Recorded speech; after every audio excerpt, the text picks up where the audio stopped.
Hello guys, isang magandang hapon po sa inyo lahat. Isang mapapagpalang araw sa inyo mga kababayan.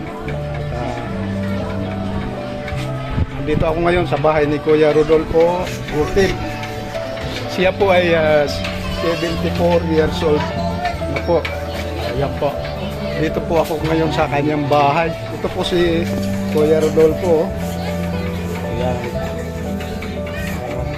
Meron po siyang nagkaroon pa siya ng kanyang anak na 4.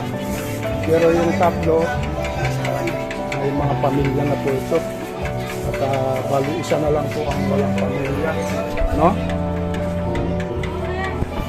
Yung bang may mga asawa tayo, kasama mo rin? Ito na lang po. Anong pangalan ni Kuya? Kevin.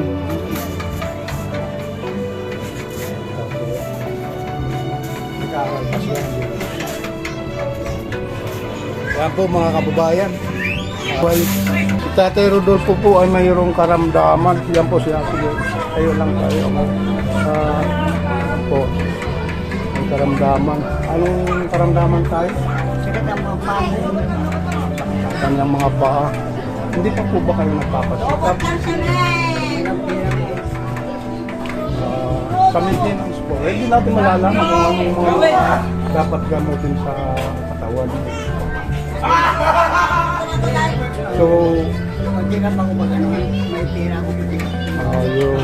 So, ang hiling po ni Tatay Rodolfo, kung may pera daw lang o para sa kanyang papasikap man lang, financial para sa kanyang kalusugan. Sana may mabuting puso dyan na nilalapit na rin sa ating mga kababayan. Magandang hapon po sa inyo dyan. Tulungan nyo ako. Wala na akong anak buhay.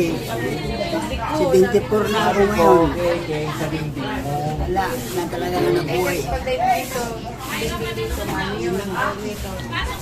Kasama niyo nga, Kuya, Tatay. May sawa, wala. Ha? Sawa. Asawa ko, andyan sa bukid. Kalakal. Mga kababayan.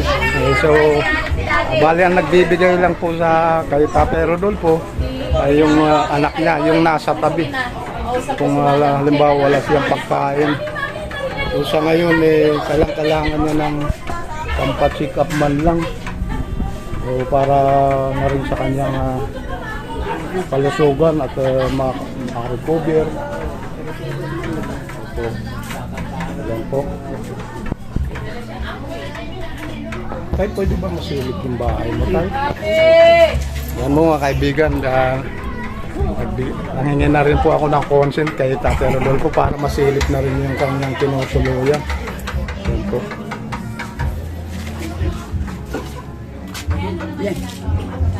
Okay lang tayo. Ito po. Yan po ang loob ng bahay. Wala kang ilaw dyan eh. Ayun po.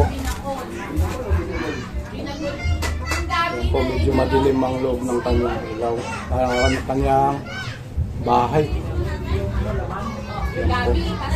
So tayo, anong ginagamit mo paggabi? Siyempre pagkagabi medyo madilim. Minsan, bigyan na ako ng ilaw dyan sa kabila. Binibigyan lang po kayo ng ilaw para magsilbing liwanag ng iyong bahay. Yan po. Ang kaibigan. Si Tatay Rodolfo po. Ito yung mga bahay na po. Yan.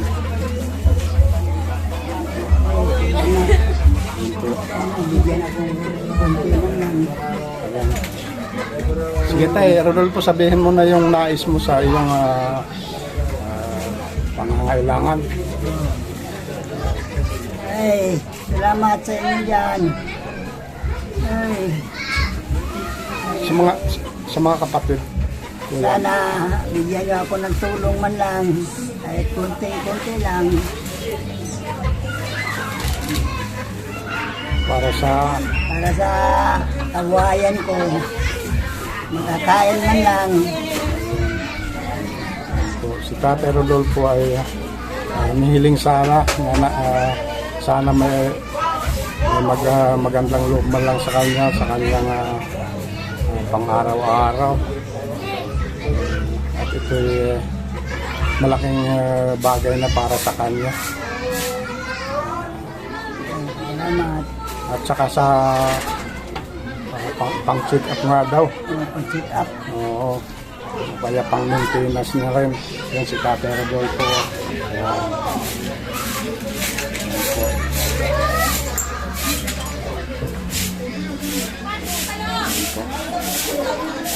So, Tatay Rodolfo, maraming salamat na rin po sa pagbibigay ng konting panahon sa akin.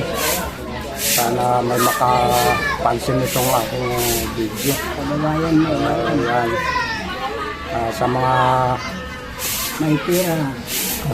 may nakakaluwag dyan, sa mga ating mga kababayan natin na nakikipagsapalaran dyan sa ibang lugar at saka mga OFW dyan, sana mapapansin nyo, mapanood nyo at mas baybayan na rin itong aking video. At sana nasa mabuti kayong kalagayan at ilayo na rin sa anumang kapahamakan. Hanggang dito na lang po ako mga kaibigan.